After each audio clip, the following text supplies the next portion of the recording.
Entonces, Josh, ¿qué haces para ganar dinero? Mamá. I volunteer at a cat shelter. Voluntario. With cats. I really enjoyed the first episode of Yanqui. What inspired it? Where did this come from? Inspiration is a true story. My friend Sean from college, it's the story of how he became an unlikely father in Argentina. It was COVID, we were all anxious to make something. We wrote it, and then fast forward a year later, I flew to Argentina with a bunch of cash strapped to my chest, and we were the only two Americans, the only two Yanquis with an all Argentinian crew, and it's been an amazing experience. Oh, that's awesome. Now, what made you think TV instead of movie?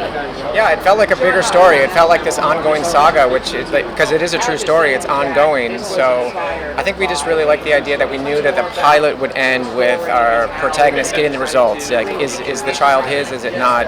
And then his decision to stay in Argentina, what to do after that. So it just felt like a bigger story.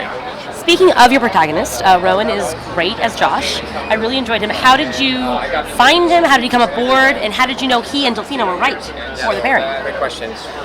Rowan, amazing actor, Canadian-American, came via our casting director, Jamie Castro, who I worked with on my feature, Dead Friend Zoe. She also does all of Shondaland stuff. We looked at a ton of different people, and we were really looking for someone that could embody Sean's kind of quirkiness, but also have like that leading man vibes, and Rowan just has that in spades. We didn't know if there would be chemistry between him and Delfina. She's such a huge deal in Argentina. There was just no logistical way to put them together. So we were all a little nervous when we traveled to the bottom of the world and put everybody together. But I think that really plays into that chemistry that they have between each other, and they had so much on screen. Absolutely. It's very unexpected, but you are rooting for them the whole time. You were? Yeah, it was. And I read the kind of like breakdown of like, what the 8 episodes of season 1 would look like. How much further than that is in your mind? Well, if we were smart, we would have 10 seasons ready to go. No, we've got big ideas. I mean, I think at its heart, this is a show about, it's a fish out of water story that I think, especially for people that love to travel, like some people are afraid of that, some people embrace that. So, Josh goes to the bottom of the earth, to the bottom of the planet to kind of grapple with his relationship with his own father. But then after that, what lies next for them, like in other parts of the world, and at the very end of the season finale, they get something that's going to pull them to Japan. So now they're both going to be fish out of water together. Awesome. Yeah. So then finally, I know you're also juggling My Dead Friend Zoe, as you mentioned, and that's also kind of like based on like truth.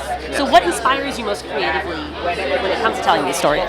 I mean, it's just that the things that inspire me the most are the things that are just incredibly close to home. Sometimes too much. Yes, with My Dead Friend Zoe, it was very autobiographical, a little autofiction, but I don't know. I feel like there's so many stories out there, and there's like a big decision on who can tell what, and I just feel like the license that I have to tell a story are the things that I'm so close to, and I think you can just tell, viewers can just tell when something feels authentic and real, and so until I run out of that kind of fodder, I'm going to keep doing that. Well, I cannot wait to see what else you bring to us. Thank you so much. Have a great festival. Thank you.